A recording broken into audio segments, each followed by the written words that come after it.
If you're like most people and want to learn your first invert at the cable, then you're in the right place. This video will walk you through a regular stance air Heelside back roll at a clockwise cable park. This progressive load and release invert is best learned with the shortcut method.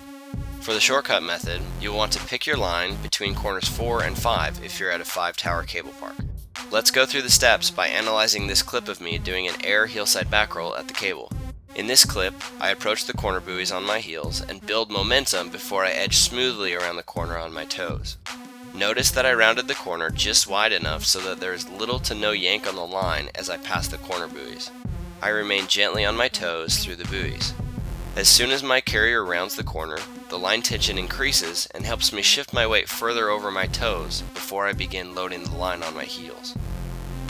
This brief toe side edge accomplishes 3 things. 1. It allows me to get back underneath the cable so that I have a more sensitive upward pull from the rope. 2. It gives me time to slow down and recover from the acceleration I received from turning the corner. And 3. It pitches me onto my heels. To better explain this pitching motion, let's create a scale to measure my lean.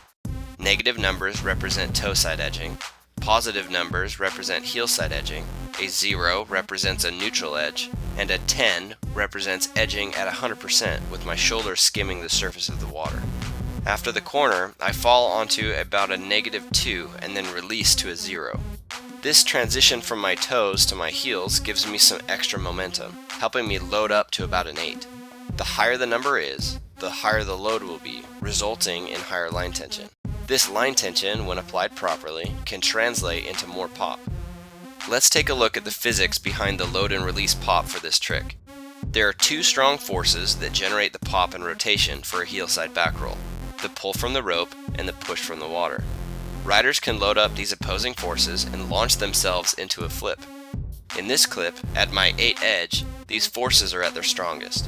These 2 opposing forces, when working at the same time, are strong enough to send me into a double flip if I use them properly.